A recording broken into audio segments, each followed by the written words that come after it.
Buenas noches, doctor. Hoy vamos a hablar del transporte de gases sanguíneos y equilibrio ácido-base. Hablando un poco de la historia, Paul Bert fue el primero que trazó las curvas de disociación de oxígeno y dióxido de carbono. En su libro La presión barométrica mostró las relaciones entre la presión parcial y la concentración de gas en la sangre. Christian Bohr, en 1885, publicó la primera curva de disociación de oxígeno en todo su rango, y las mediciones se hicieron en soluciones diluidas de hemoglobina y mostraron hipérbolas precisas. Hafner, en 1890, publicó curvas similares para soluciones de hemoglobina y argumentó que una forma hiperbólica se esperaría de la ecuación simple, la cual era que hemoglobina unida al oxígeno forma oxihemoglobina.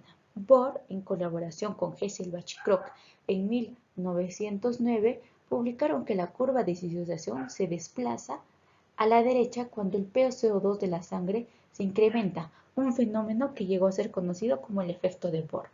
Barkov y King en 1909 encontraron que el aumento en la temperatura desplaza la curva de disociación a la derecha, y Barkov y Orbeli en 1910 encontraron que el aumento de ácido desplaza la curva de disociación a la derecha. Estos estudios nos dieron una valiosa revisión histórica de los gases sanguíneos y el equilibrio ácido-base. No pasó mucho tiempo después de que estos importantes moduladores, que son la temperatura, el ácido y el PCO2, que influyen en la afinidad de oxígeno en la hemoglobina, fueran estudiados, que los fisiólogos se preguntaron acerca de su importancia a gran altitud. Barkov, en 1910, acompañó a la primera expedición internacional de gran altitud a Tenerife e hizo un estudio especial de la posición de la curva de disociación de oxígeno, esperando que la curva de disociación de oxígeno se desplazara a la izquierda por la baja PCO2. Al realizar los exámenes a miembros de la expedición a 2.130 y 3.000 metros sobre el nivel del mar, se demostró que la curva se desplazó hacia la derecha. Pero cuando lo volvieron a medir en sujetos a la altitud, pues descubrieron que las curvas eran esencialmente las mismas que a nivel del mar. Llegó a la conclusión de que la disminución de ácido carbónico en la sangre fue compensada por un aumento de algún otro ácido, que posiblemente podría ser el ácido láctico. Un año más tarde, Barkov fue al laboratorio de Maso y ahí reportó un ligero exceso de acidez a esa altitud. Unos 10 años más tarde, Barkov realizó otra expedición a Cerro de Pasco, en Perú, y aquí encontraron una mayor afinidad al oxígeno en los habitantes de tierras bajas aclimatadas como resultado de la mayor alcalinidad de la sangre. También parecía que el aumento en la afinidad era mayor de lo que podría ser explicado por el cambio en el balance ácido-base.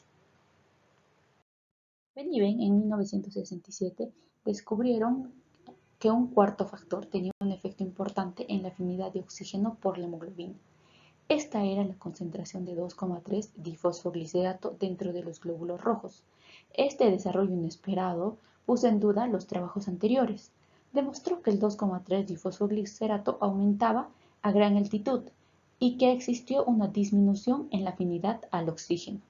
Una expedición de investigación médica estadounidense al Everest en 1981 demostró que los escaladores cerca de la cumbre al parecer tenían un grado extremo de alcalosis respiratoria, que aumentó en gran medida la afinidad de oxígeno por su hemoglobina.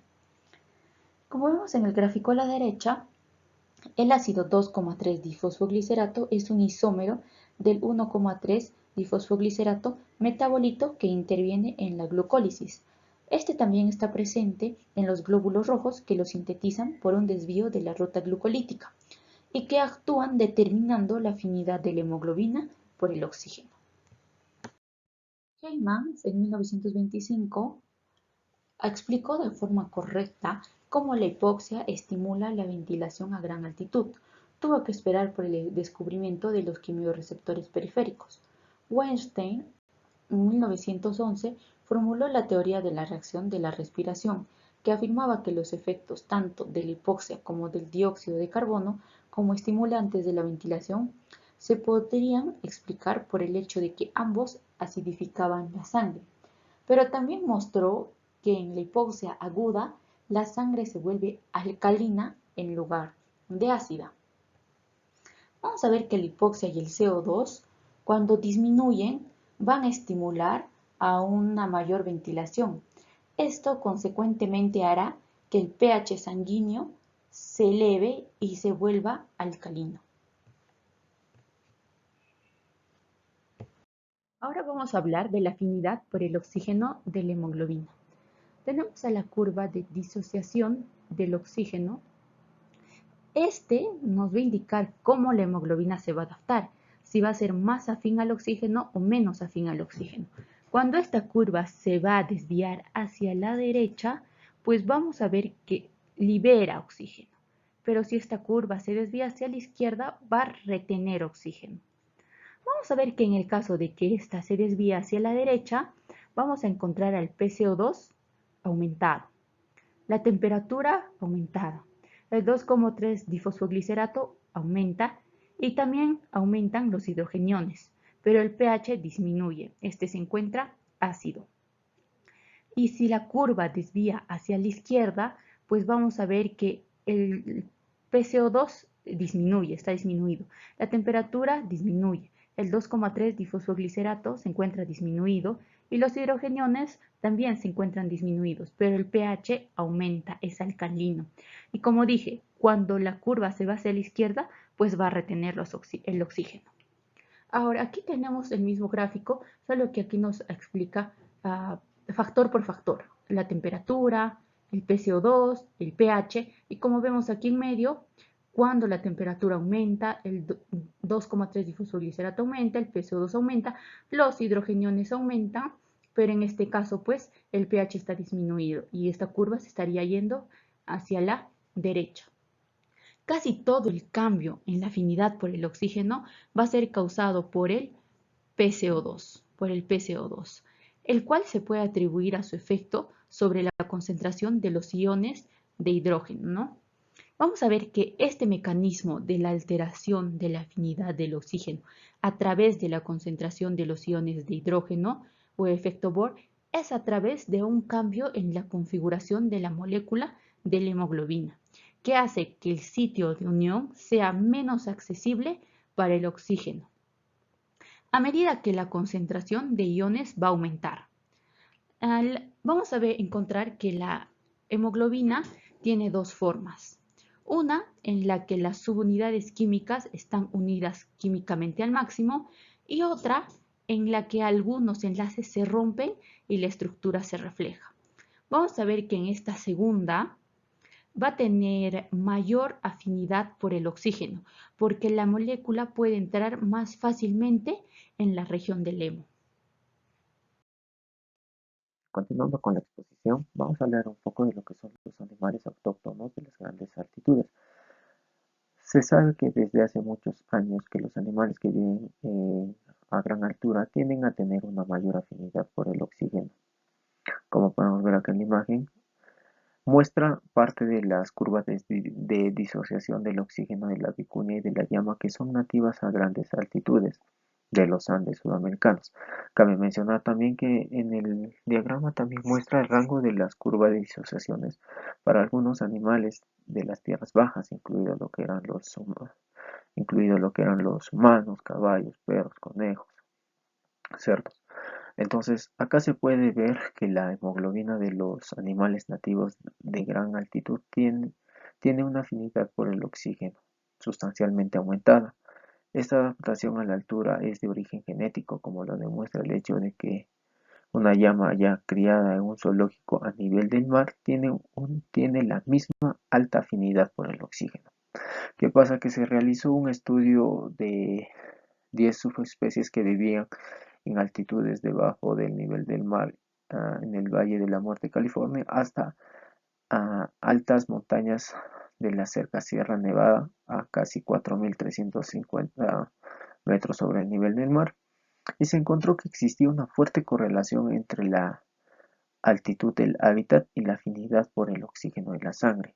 Entonces, la fuente genética de esta relación se demostró moviendo una subespecie a otra ubicación y mostrando que la afinidad del oxígeno no había cambiado por completo. Vamos a tener también acá otro punto que van a ser los animales en ambientes privados de oxígeno. La gran altitud es solo uno de los entornos privados del oxígeno en los que se encuentran los animales y es interesante considerar la variedad de estrategias que se han adoptado para mitigar los problemas que plantea la deficiencia del oxígeno. Como podemos ver en la tabla 7.1, muestra un ejemplo de alguna de las estrategias que se han adoptado mediante la adaptación genética. Es más familiar para la mayoría de nosotros. Es el cambio de secuencia de los aminoácidos de la cadena hemoglobina de la hemoglobina, principalmente en lo que se vio en el feto humano. Bueno, ahora hablemos de lo que son los montañeses. Para Salazar y Hurtado en 1944 midieron las curvas de disociación del oxígeno de 17 peruanos sanos en Lima y a nivel del mar y otros 12 residentes permanecientes de Morococha, que estaba a 4.550 metros sobre el nivel del mar. Estos estudios se ampliaron posteriormente a un total casi de 40 sujetos en Lima y 30 en Morococha. Entonces, el valor medio de la P50 a un pH de 7.4 fueron de 24,7 milímetros de mercurio a nivel del mar y de 26,9 a nivel de lo que era altura, como podemos ver acá en la imagen. Se observó que el desplazamiento hacia la derecha de la curva mejoraría la descarga del oxígeno de los capilares periféricos. Entonces, más reciente para Wilson y sus colegas en 1981 informaron que las curvas de disociación del oxígeno en 46 peruanos nativos en Morococha confirmaron que a un pH de 7.4, la P50 era significativamente más alta en la población de gran altura que en los que estaban a nivel del mar. La diferencia fue que a nivel de lo que era altura era de 31.2 milímetros de mercurio frente a un 29,2 milímetros de mercurio a nivel del mar. Sin embargo, estos investigadores también encontraron que el estado ácido base de los sujetos de gran altura era el de una alcalosis respiratoria parcialmente compensada con un pH plasmático medio de 7.4. Cuando los valores del P50 se corrigieron al pH plasmático real de los sujetos, este valor medio cambió a 30.1 milímetros de mercurio. Entonces, como conclusión, fue que el pequeño aumento del P50 resultante del aumento de la concentración del 2,3-difosfoglicerato en los glóbulos rojos fue compensado por el grado leve de la alcalosis respiratoria, con el resultado neto de que la posición de la curva de disociación de oxígeno era esencialmente la misma, como lo que se veía a nivel de lo que era el mar. Tierras bajas aclimatadas. Las primeras mediciones de Barkov y de Casey Franz mostraron resultados algo contradictorios. Posibles razones de estos se aclararon cuando se apreció el papel del 2,3-difosfoglicerato en los glóbulos rojos. Se demostró que este producto normal del metabolismo de los glóbulos rojos reducía la afinidad por el oxígeno de la hemoglobina. Demostraron que la concentración del 2,3-difosfoglicerato aumentaba en los habitantes de las tierras bajas cuando se aclimataban a grandes altitudes. La causa principal del aumento del 2,3-difosfoglicerato fue el aumento del pH plasmático por encima del valor normal del nivel del mar como resultado de una alcalosis respiratoria. Cuando los sujetos se acidificaron con lo que era el acetazolamida, no hubo aumento del pH plasmático o de la concentración de este 2,3-difosfoglicerato de los glóbulos rojos a gran altitud y la curva de disociación del oxígeno no se desplazó. Se argumentó que el aumento de este 2,3-difosfoglicerato es una característica importante del proceso de aclimatación de los habitantes de tierras bajas y de la adaptación a la altura de los habitantes de las tierras altas.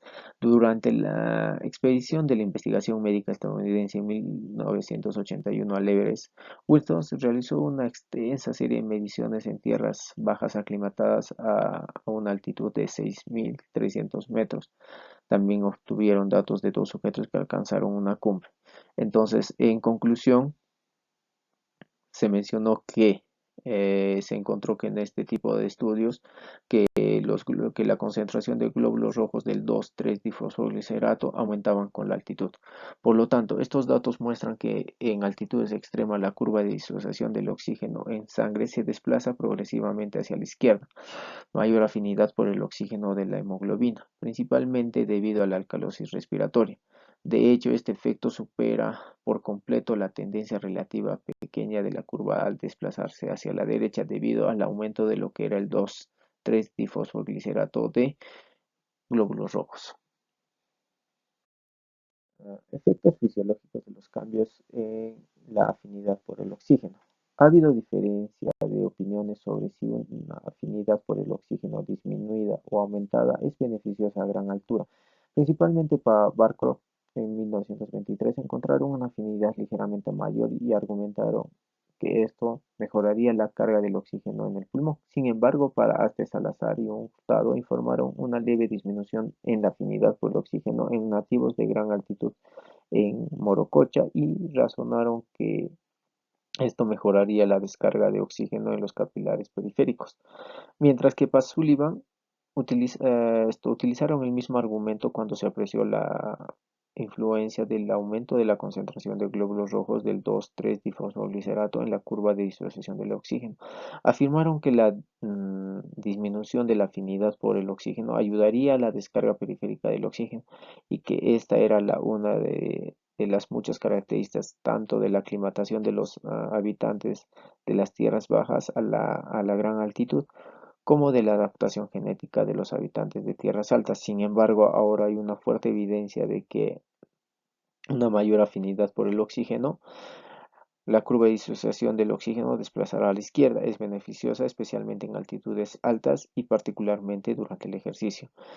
La explicación es que el aumento de la afinidad mejorará la carga del oxígeno en el pulmón, más lo que interfiere con la descarga en los capilares periféricos. Este parece ser la justificación fisiológica del aumento de la afinidad por el oxígeno que se observa con tanta frecuencia en los animales que viven en un entorno con poco oxígeno.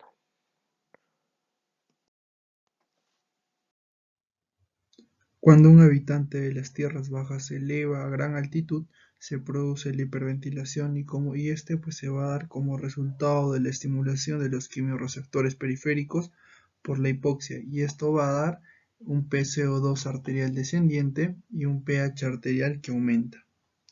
Ahora, como método de compensación, pues el riñón va a responder eliminando el ion bicarbonato, y esto va a estar impulsado por la disminución de PCO2 en las células que se van a encontrar en los túbulos renales. Como resultado de esta compensación, pues vamos a tener una orina más alcalina, pues debido a una menor reabsorción de los iones de bicarbonato. Y pues vamos a poder observar que la relación bicarbonato-PCO2 va a volver a su nivel normal. Esto se conoce como compensación metabólica de la alcalosis respiratoria. Ahora, la compensación puede ser completa cuando el pH se va a encontrar o vuelve a 7,4 e incompleta cuando el pH se va a encontrar superior a 7,4. L'Enfant en 1971 realizó un estudio donde indica que habitantes de las tierras bajas fueron llevados desde el nivel del mar a una altitud de 1509 metros sobre el nivel del mar en menos de 5 horas y permanecieron allí durante 4 días. Observó que el pH arterial se elevó a una media de aproximadamente 7,47 en 24 horas. Luego aparentemente disminuyó lentamente hasta 7,45 al final del periodo de los 4 días. Al finalizar la excursión, estos fueron llevados a nivel del mar y el pH descendió hasta alcanzar el valor normal de 7,4, y esto se dio aproximadamente en 48 horas. El cuadro inferior nos indica el valor normal de ciertas sustancias que se encuentran en el artículo. El PCO2 es de 40 milímetros de mercurio, el pH en 7,4, la temperatura en 37 grados centígrados y el 2,3 difosfoglicerato entre 26 y 27 milímetros de mercurio. Otro estudio indica que 4 sujetos fueron llevados abruptamente a 3.800 metros sobre el nivel del mar en una excursión que duró 8 días. Se pudo observar que el pH arterial fue de 7.42 a nivel del mar y este aumentó rápidamente a una media de 7.48 después de encontrarse 2 días en altura. Y permaneció constante siendo de 7.48 al final de la excursión que duró 8 días. ¿Qué conclusiones podemos sacar de estos dos estudios? Es que van a existir cambios a la altura. Pues primero va a producir hiperventilación, consecuentemente el PCO2 arterial se va a encontrar disminuido. Va a existir un aumento de pH que va a producir una inevitable alcalosis respiratoria. Nativos a gran altitud. Estudios indican que la alcalosis respiratoria es totalmente compensada en nativos a gran altitud con valores de pH arterial cercanos a 7.4. La tabla 10.1 muestra un resumen de varios artículos publicados donde comparan los valores de pH y gases en sangre en nativos a gran altitud. Y pues es razonable pensar que las personas que nacen y viven a gran altitud compensan su PCO2 reducida al eliminar bicarbonato y restaurar de esta manera el pH al valor normal del nivel del mar. Winslow en 1981 realizó un estudio donde midió el pH arterial a 46 nativos de gran altitud de Morococha. Este se encuentra a 4.550 metros sobre el nivel del mar e informó que el pH plasmático medio era de 7.43.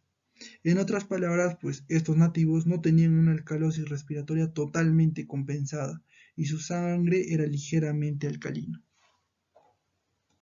Habitante o persona de tierra baja aclimatada. Cuando se deja tiempo suficiente para una aclimatación prolongada a una gran altitud, el pH arterial vuelve a aproximarse al valor normal de 7,4, aunque estudios indican que el pH arterial es ligeramente alcalino. Y esto se va a dar a una altitud menor a 3.000 metros sobre el nivel del mar. A una altitud mayor a los 3.000 metros sobre el nivel del mar, los valores de pH encontrados eran mayores, con una media de aproximadamente 7.45 y a una altitud de 5.340 metros sobre el nivel del mar. Otro dato nos indica que el pH arterial medio de los habitantes de las tierras bajas aclimatados que vivían a una altitud de 6.300 metros sobre el nivel del mar era de aproximadamente 7.47, y esto nos quiere decir que el pH arterial es directamente proporcional con la altitud en la que se vive. ¿Qué quiero decir? Que si vivimos a una mayor altitud, el pH arterial va a ser también mayor. Una investigación médica estadounidense al Everest en 1981 determinó que el pH arterial medio de dos escaladores a una altitud de 850 metros sobre el nivel del mar fue de 7.55 y en la cima dio un pH arterial calculado de más de 7.7. Estos escaladores no estaban aclimatados a alturas elevadas, y eso que ya habían pasado largos periodos. Sin embargo, no es posible pasar un tiempo prolongado a una altitud de 8.000 metros sobre el nivel del mar porque el deterioro a gran altitud ocurre muy rápidamente y los valores del pH arterial probablemente representen una inevitable alcalosis respiratoria que se produce en los escaladores que van a llegar tan alto. Un estudio realizado por Samaje en 1997 midió el pH y los gases sanguíneos de la sangre arterializada del lóbulo de la oreja en habitantes de las tierras bajas y de los Sherpas, esto a altitudes de 3.400, 5.050 y 6.450 metros sobre el nivel del mar en la región del Everest. Se observó que en los habitantes de las tierras bajas el pH de la sangre aumentó progresivamente con la altitud, de 7.46 hasta aproximadamente 7.50, pero curiosamente se mantuvo casi constante en los Sherpas, en un rango de 7.45 a 7.46.